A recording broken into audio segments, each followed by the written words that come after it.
हे भगवान, ये सब क्या है जी? देखिए तो इस बोरी में इतनी मोटी मोटी मिर्च कहाँ से आई? अरे ये क्या, इतनी मोटी मिर्च ये भला कहाँ से आई? मैंने तो प्याज की बोरी समझकर खरीदा था। एक तो वैसे ही अपना सब्जियों का काम कुछ दिनों से मंदा चल रहा है, ऊपर से मोटी मिर्च और आ गई बोरा भरकर। लेकिन इतनी बड़ी और मोटी मिर्च तो अपने शहर में आती ही नहीं, फिर ये कहाँ से आ गई? मैं अभी मंडी में इसे वापस करके आता हूँ। जरूर लाला ने गलती से दूसरी बोरी दे दी है। सुरेश वो बड़ी मोटी मिर्च का बोरा लेकर वापस मंडी जाता है, जहाँ व्यापारी उससे वो मिर्च वापस लेने से इनकार कर देता है। अरे नहीं, ये बोरा यहाँ से नहीं गया, तुम ही कहीं से बदल कर लाए होगे। उस व्यापारी ने वो मोटी मिर्च का बोरा लेने से इनकार कर दिया। अब उसकी समझ में कुछ नहीं आ रहा था कि वो क्या करे। वो बोरी लेकर वापस घर लौट आया। सुगंधा वो तो बड़ा मक्कार निकला, उसने तो प्याज के बदले ये मिर्च की बोरी ही थमा दी और अब लेने से भी इनकार कर रहा है। मुझे तो कुछ समझ में नहीं आ रहा कि अब क्या करूं। कोई बात नहीं जी, हम अपनी दुकान में से रखकर बेचने की कोशिश करेंगे, क्या पता कोई ग्राहक इसे खरीद ही ले। सुरेश और सुगंधा के घर के नीचे ही उनकी एक छोटी सी दुकान थी। उस दुकान में वो सब्जियां बेचा करते थे। उस रोज उन्होंने कुछ सब्जियों के साथ उस मोटी मिर्च को भी बेचने के लिए लगा दिया। शाम को कुछ ग्राहक उनके पास आए भी, लेकिन जैसे ही वो मोटी मिर्च उन्होंने देखी, वैसे ही सब उसका मजाक उड़ाने लगे। सुरेश भाई, ये 1 किलो आलू कैसे कितने के? जी 30 रुपए किलो। अच्छा ठीक है, 1 किलो पैक कर दो। तभी उस ग्राहक की नजर उस मोटी मिर्च पर गई। अरे ये क्या सुरेश भाई, ये मिर्च का शहंशाह है क्या? है इतनी मोटी मिर्च तुम कहाँ से ले आए भैया, और इसका करोगे क्या? ये बिकने के लिए आई है मोहन भाई, अगर तुम्हें चाहिए तो बोलो, अभी तोल दो, सिर्फ 10 रुपए किलो है। कैसी बातें करते हो सुरेश भाई, इतनी बड़ी मिर्च को तो कोई फ्री में भी दे दे तो भी मैं ना लूं, इसको खाकर किसी को मरना थोड़ी है।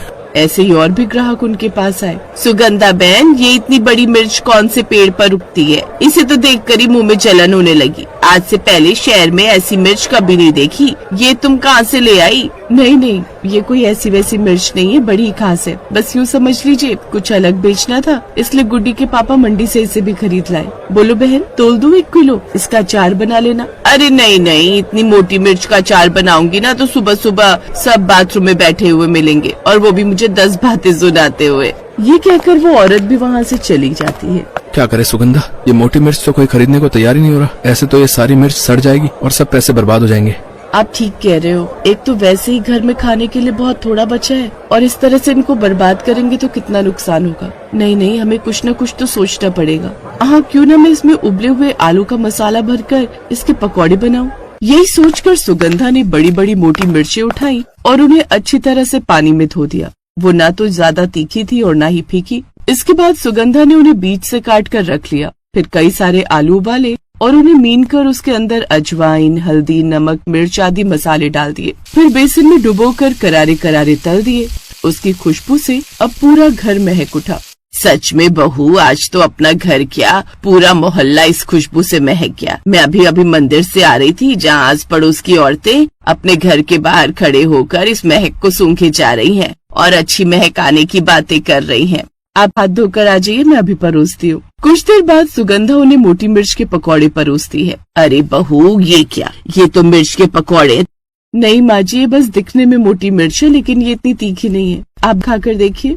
सुगंधा के कहने पर जैसे उन पकौड़ों को मुंह में डालते हैं, उनकी खुशी का ठिकाना नहीं रहता। तभी सुरेश भी उस महक को सूंघते हुए दुकान से ऊपर घर पर आ गया। अरे सुगंधा, ये कैसी स्वादिष्ट महक आ रही है, आज ऐसा क्या खास बना दिया तुमने?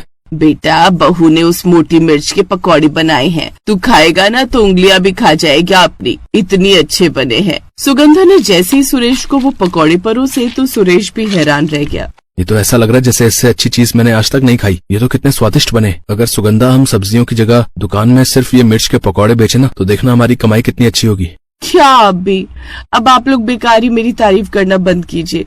वो लोग ये बात कर ही रहे थे कि तभी पड़ोस से और भी लोग उनके यहाँ आने लगे।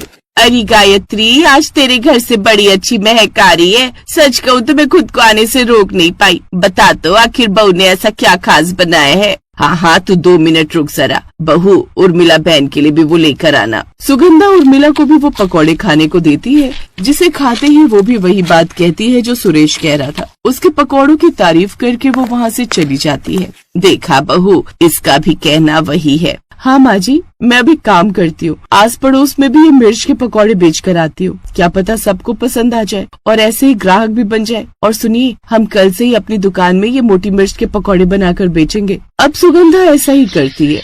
फिर अगले ही दिन से वो अपनी दुकान में बनाकर उन्हें बेचने लगती है। आसपास के लोग उस महक से वहाँ खींचे चले आते हैं।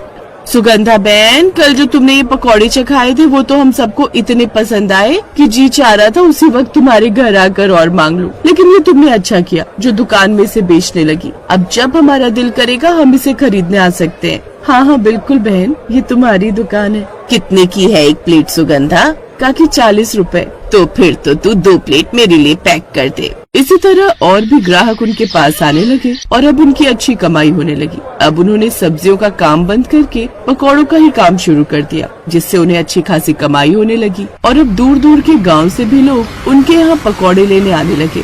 सुगंधा, सही कहा है किसी ने, भगवान जो भी करता है हमारे अच्छे के लिए करता है। जिसे मैंने नुकसान समझा वो दरअसल भगवान की योजना थी, ताकि हमें उससे कहीं ज्यादा फायदा मिले।